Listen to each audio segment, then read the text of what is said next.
नहीं आई थी। फिर 1:30 बजे चुपके से दबे पांव मेरी बहन मेरे कमरे में आई, जिससे देख के मुझे खुशी हुई कि शुक्र है आज मेरा काम हो जाएगा।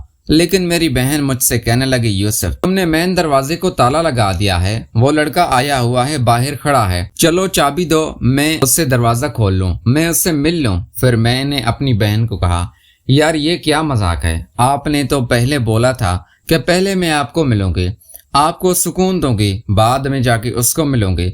फिर वो कहने लगी, छोड़ो अब इन बातों का टाइम नहीं है, वो कहीं चला ना जाए। फिर मैंने कहा, चाबी तो मेरे पास नहीं है, तुम्हें तो पता है, वो तो मैंने उसी वक्त अम्मी को दे दी थी तुम्हारे सामने ही। फिर मेरी बहन कहने लगी, यूसुफ मजाक ना कर यार, मैंने तुम्हें पहले ही बोला था कि आज वो लड़का आएगा, अब तुम मुझे अहम मौके पे ये कह रहे हो कि चाबी मेरे पास नहीं है।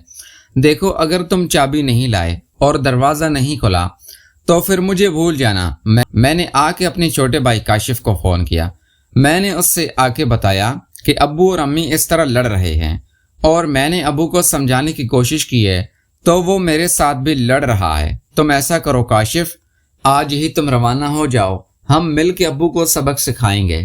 अब मैं अपने अब्बू से बेजार आ चुका था, क्योंकि मैं उससे हमेशा के लिए छुटकारा चाहता था। अब्बू से छुटकारा पाने के बाद ही मैं अपनी अम्मी और अपनी बहनों के साथ ठीक से वक्त गुजार पाता। फिर काशिफ कहने लगा, भाई आज बैठ जाओ, चलो मैं कोशिश करता हूँ। फिर काशिफ मुझे कहने लगा, यूसुफ भाई आपसे एक और बात भी करनी थी, मैं ये सोच रहा था कि आपको फोन करूं, लेकिन आपसे बात ना हुई। यार असल में बात यह है कि मैं यहाँ कराची में एक लड़की को पसंद भी करता हूँ, तो हम काफी अरसे से ये सोच रहे थे कि भाग की शादी कर लेते हैं, क्योंकि उस लड़की के घर वाले नहीं मान रहे। वो यही कराची के रहायशी है, उर्दू स्पीकिंग है, वो थोड़े अमीर हैं, मैं मजदूर हूँ, इसीलिए वो नहीं मान रहे। अब ये नई मुसीबत काशिफ ने मेरे गले में डाल दी थी। मैंने कहा, काशिफ ये तू क्या कह रहा है, घर वाले तेरी शादी की तैयारियां कर रहे हैं, और तूने ही तो कहा था घर वालों को कि शादी के लिए तू राजी है, अब तू ये नई कहानी मुझे सुना रहा है। फिर काशिफ कहने लगा, हाँ भाई इसीलिए तो कहा था कि घर वालों का जहन बन जाए मेरी शादी के लिए, और फिर मैं उस लड़की को लेके आ जाता तो वो मेरी शादी करवा देते। मैंने कहा, काशिफ अभी हमारे घर का माहौल ठीक नहीं है, अफरा तफरी मची हुई है और ये हम नहीं संभाल पाएंगे, तो पहले खुद आ जा, यहाँ आके बैठ के बात करते हैं और इस मामले में हम बाद में देखेंगे। फिर काशिफ कहने लगा, अच्छा ठीक है, मैं आज ही शाम को रवाना होता हूँ। फिर एकदम अम्मी के शोर की आवाज आने लगी। मैंने चाहा कि देखा तो अब्बू अम्मी पे हाथ उठा रहा था। मैंने जाके अब्बू का हाथ पकड़ लिया। मैंने कहा, बस बहुत हो गया अब्बू, आपने मेरी शराफत का फायदा उठा लिया है। ठीक है मैं आपका बेटा हूँ, लेकिन आप अपने काम देखें किस तरह के काम कर रहे हैं, और फिर अम्मी पे हाथ भी उठा रहे हैं। खबरदार जो अम्मी पे हाथ उठाया तो आपके लिए बेहतर यही है कि आप चले जाएं यहाँ से इसी वक्त। फिर मेरा अबू मुझसे गुस्सा कहने लगा, ठीक है यूसुफ तुमने आज अच्छा नहीं किया, तू मेरे सामने हो गया है, अब मैं अपनी जमीन जायदाद में से तुझे एक फूटी कौड़ी भी नहीं दूंगा, मैं सब अपने बेटे काशिफ को दे दूंगा। मैंने कहा, वो मुझे भी जरूरत नहीं है तुम्हारी जमीनों की, चाहे तू जिसको दे दो, मैं अपनी अम्मी को इस हाल में अकेला नहीं छोड़ सकता, और हाँ आप मेहरबानी करके इस घर में दोबारा मत आना। मेरा अबू कहने लगा कि शायद तुम भूल रहे हो, ये घर मेरे ही नाम पे है और जाना तो यहाँ से तुम लोगों को ही पड़ेगा, लेकिन मैं ये कहता हूँ कि घर की बात है, उसको घर में रहने दो, वरना मैं तुम सबको निकाल दूंगा। मेरी अम्मी कहने लगी कि तू क्या निकालेगा, हम आज ही तेरा घर खाली कर देते हैं। मुझे कहने लगी, जाओ यूसुफ यहाँ कोई मोहल्ले में से घर ढूंढ के आ, अगर किसी का खाली खड़ा हुआ है किराए पे ढूंढ के आ। मैंने कहा, नहीं अम्मी छोड़ें, हम रहेंगे इस घर में, हम अबू को नहीं आने देंगे। अबू कहने लगा, मैं भी देखता हूँ कौन निकालता है मुझे इस घर से। मेरी अम्मी कहने लगी, जाना यूसुफ, तुझे मैं कह रही हूँ ना, हम एक मिनट भी इस घर में नहीं रुकेंगे, वरना मैं जा रही हूँ उस चौधरी के पास। चौधरी का नाम सुनते ही मेरे अब्बा को मजीद गुस्सा आने लगा। कहने लगा, चौधरी क्या मतलब, तुम्हारा क्या चौधरी के साथ ताल्लुकात है तुम्हारे।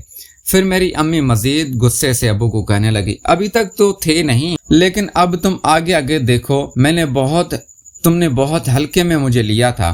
फिर मेरा अब्बू गांव की रिवायत के मुताबिक मेरी अम्मी को कहने लगा, اگر میں نے تمہیں اس چودھری کے ساتھ دیکھ لیا تو میں تمہیں جان سے مار دوں گا، خبردار جو تم اس کے پاس گئی۔ اب میری امی کو غصہ دلانے کے لیے یہی الفاظ کافی تھے۔ میری امی غصے میں دوپٹہ اٹھایا اور سر پہ لیا، پھر باہر نکل گئے۔ میں سمجھ گیا کہ میری امی کہاں جا رہی ہے، وہ تو اس کو موقع ہاتھ لگ گیا تھا، لیکن میں ابھی نہیں چاہتا تھا کہ چودھری کے ساتھ امی تعلقات بنائے۔ میں بھاگتے ہوئے امی کے پیچھے گیا۔ میں نے کہا، امی رکیں، آپ گھر آ جائیں، میں گھر ڈھونڈ کے آتا ہوں۔ میری امی کہنے لگی، اس وقت تو کھڑا رہا جب میں تجھے بولتی رہی، اب تو جا، خود ہی میں ڈھونڈ لوں گی، میں اور اپنی بیٹیوں کو لے کے یہاں سے چلے جائیں گے۔ میں نے کہا، امی میں آپ کے ساتھ ہوں، آپ پریشان نہ ہو، آپ گھر جائیں، میں ہی گھر ڈھونڈ کے لاتا ہوں، اور کاشف شام اور سارا سامان بھی شام کو اٹھا لیں گے۔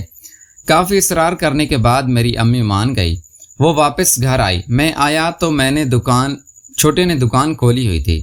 میں نے کہا، چھوٹے آج تو دکان پہ بیٹھا رہے، میں آج ذرا بیزی ہوں۔ میں نے اپنے ایک دوست کو فون کیا۔ میں نے کہا، یار یہاں کوئی گھر خالی ہے گاؤں میں کرائے پہ، یا ایسے ہی مل جائے؟ پھر میرا دوست مجھ سے کہنے لگا، تم کیوں پوچھ رہے ہو؟ پھر میں نے اسے بتایا کہ یار اس طرح امی اور ابو کا جھگڑا ہوا ہے اور وہ کہہ رہے ہیں کہ تم لوگ گھر خالی کرو۔ پھر میرا دوست سمجھانے لگا، کہنے لگا، یوسف کوئی بات نہیں، یہ تو عام سی بات ہے، گھر خالی کرنے کی ضرورت نہیں ہے۔ میں نے کہا، یار مجھے سبق تو مت سکھا، بتا گھر ملے گا یا نہیں؟